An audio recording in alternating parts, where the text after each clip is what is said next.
Hey, Mark, Shepard here, and I have some thoughts about healing, and I don't know if I need the board or not. I kind of want the camera more this way.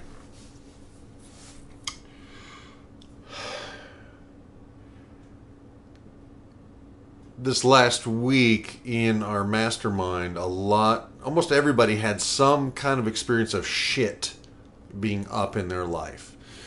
And I want to talk about this on the vlog because this is where people stop when they begin to work on themselves and when they begin to entertain the idea that they can actually transform their lives. First of all, most of the people you meet don't think it's possible. They just think this is the way it has to be. And they just live their lives in that famous quiet desperation place. And that seems to be phase one. At some point, something gets through to them and they go, you know what, maybe I don't have to be miserable. Maybe I can work in myself, maybe some positive thinking, and maybe my life will get better. And so they begin to practice positive thinking. And they have some success, but they can't sustain it. And that's what I want to talk about. I want to talk about this process where I see not in myself only. I've done this myself. I still do this myself. But I'm seeing it in a couple of different people in my life right now. And there's this friction between wanting to be empathetic and have deep compassion for the pain you're in, because I've been there and it fucking hurts. But at the same time, if I give you too much compassion, too much empathy, pay too much attention to you for your hurt, how does that help you get out of it? So there's a certain point where I have to kind of draw the line and I have to say, hey, you're wallowing and self-indulging in your pain. And what happens is people have some success and then they get tested. Your new way of being needs to form, needs to push against something so that you can practice it. And life always provides that. And you wouldn't have it any other way. And yet you go into it, and the minute you hit some kind of resistance, somebody breaks up with you, you get fired from your job, or you land a job that you think is going to be great, but it turns out to be shit, and all your dreams seem to be shattered and lying on the floor, and you seem to, it's like people say, well, I was better off before I knew this, right? I was better off before I tried to fix myself, right? And that's what I want to talk about. That place where you just think, what the fuck am I doing? This is not comfortable. This is not getting me the results I want. I'm doing all these things and my life is falling apart. And why am I not healing? I thought this was healing work. You know, this was my experience when I studied with a healer. I went one weekend a month and I did all the exercises and I worked on healing myself. And my life just fell the fuck apart in the most perfect way. And it fell apart so perfectly as I look back on it that it was like, holy crap, that's an amazing journey. That was absolutely everything, step after step after step, fit into the next thing that brought me here today to the point where I can look at a camera and talk for 20 minutes without even knowing what I'm about to say. And sit with that. I am not the person I was 20 or 30 years ago, exactly because of the trials and the tribulations, the failures, the attempts to succeed that failed, the things that I learned the hard frickin' way. And that is why I have a pool of wisdom to share with you, to hopefully help you to get to this place of peace so much faster, easier, and better than it took me. And maybe that's not possible. Maybe that's my fantasy. Maybe you have to go through absolutely everything you have to go through. Feel your life fall apart. Look back at yourself as a failure.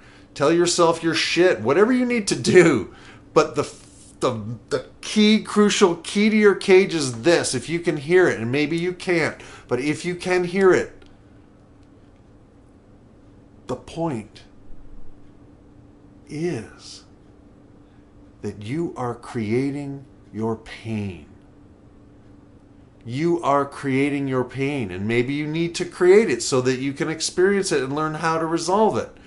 But you could learn it sooner and start having fun sooner if you paid attention to what I'm saying and didn't take it as a criticism, but if you took it as a challenge, if you took it as a call from spirit. Someone is calling and knocking on your fucking door.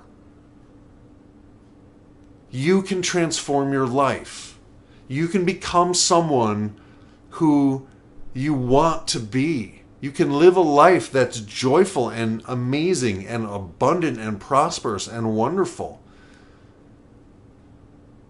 But you have to change how you think about it. And you have to be willing to experience some sometimes extreme discomfort, sometimes excruciating discomfort as you look at your shit, as you look at the part you played in locking the cage door of your life. Because we all did it. We were the ones, myself included. We locked the cage.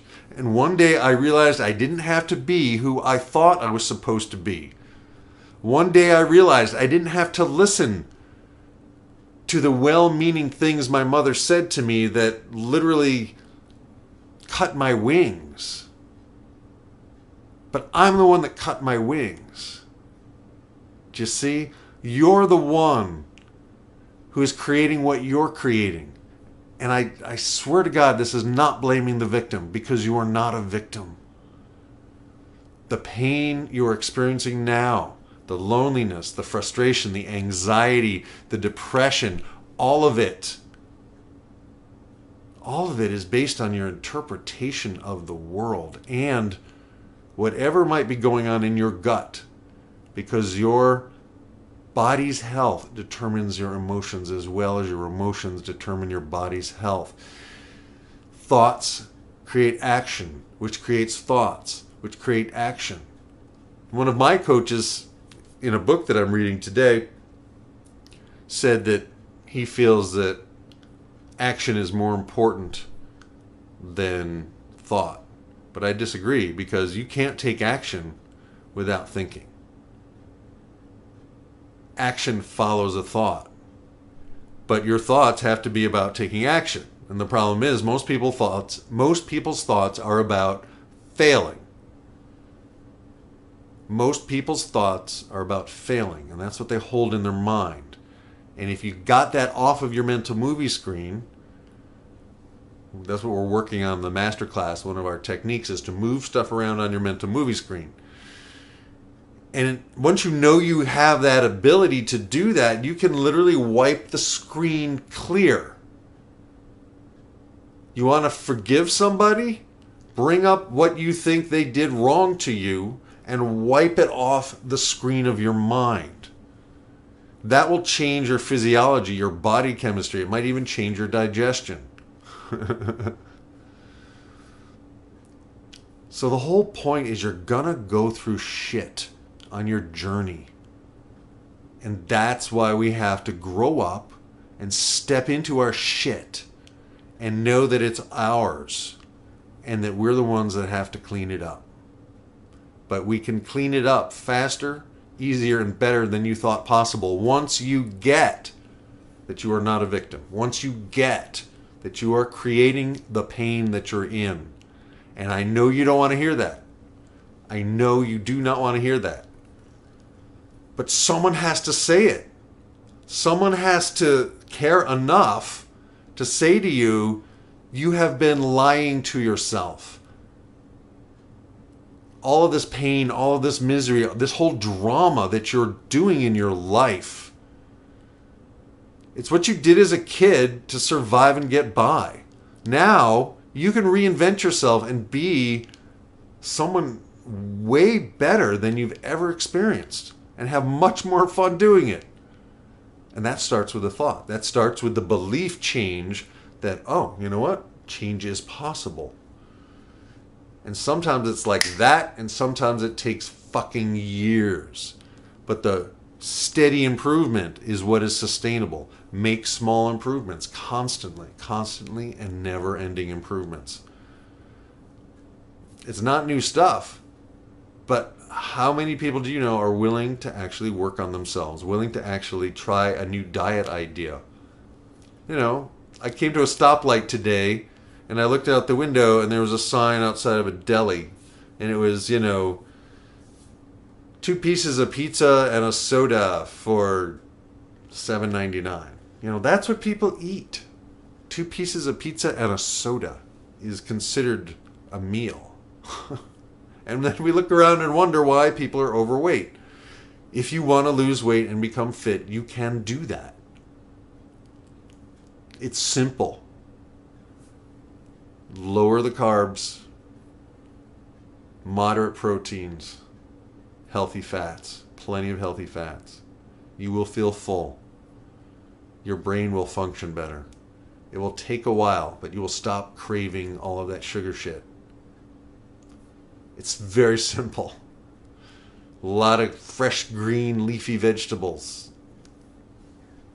You want to take care of your gut because that affects your mood. But who's in charge of what you put in your mouth? Every single thing comes back to you and I having to take responsibility for what we are getting in our life. And I don't like it any more than you do. I would like my life to just flow perfectly. But that wouldn't be perfect. What's perfect is shit comes up and we respond to it creatively and resourcefully. We notice something that we hadn't noticed about our past that's triggering us or causing us pain, and we fucking take the time and clear it because we have tools to do that. That's what I'm talking about. I hope this is helpful. My name is Mark Shepard. I'm sorry this didn't... I'm not fucking sorry. This took exactly as long as it needed to take, and thank you for paying attention. Boom. That's me working on myself. Did you see? I'm working on it. Let's do this. Let's create lives that we want to live. Mark Shepard over and out. I will see you on the inside.